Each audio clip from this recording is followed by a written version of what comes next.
Hello, my name is Dominic Prinz. I'm an associate director in our strategy group here at Interbrand, and I have the great pleasure to spend some time with James Slezak from Purpose. Before we get into all the different questions, maybe if you would just say a few words about who you are, what you do, and what your position is at Purpose. Sure. So I'm James. I'm a partner at Purpose.com. We focus on building social movements. We rely quite heavily on digital tools for doing that and strategies. We also push people to take offline action and see real world change as really being the main aim for any of the work that we do.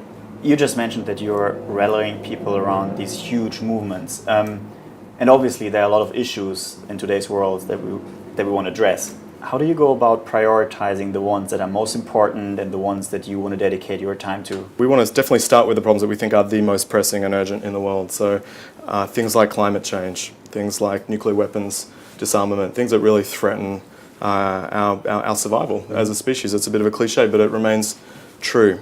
Things that affect large numbers of people's lives, civil rights, human rights, and in particular working on issues like gay rights, where we have large minorities who don't yet enjoy the full rights as citizens in countries like ours and in other countries overseas that potentially face even more threatening circumstances, including the threat of death in a lot of countries. Mm-hmm.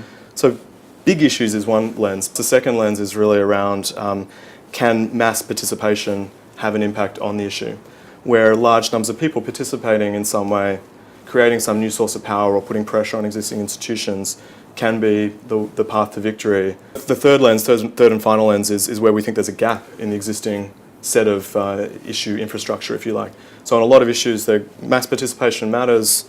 They're big and important, but there's also some great people out there doing it. You know that this issue of IQ is all about world-changing digital.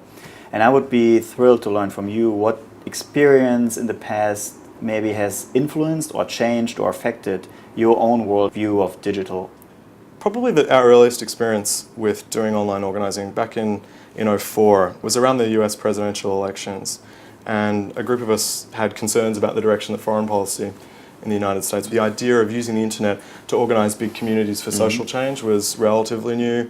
There were groups like MoveOn.org and some of the political campaigns who'd had a go at it. So we kicked off a movement. We worked with a group here, MoveOn.org, who partnered with us and sent out some of the content that we'd done, and it went viral. I think there was a sense that once people have the tools, they can email, they can go on Facebook, that the tools themselves are enough to get messages out and to get movements started. What it made me realize is that the little missing ingredient there was the strategy and the story behind what you want to do collectively to make that change. But by tying it together, giving them a story, giving it a brand, it took off. And I think that's a really key insight for doing this kind of work.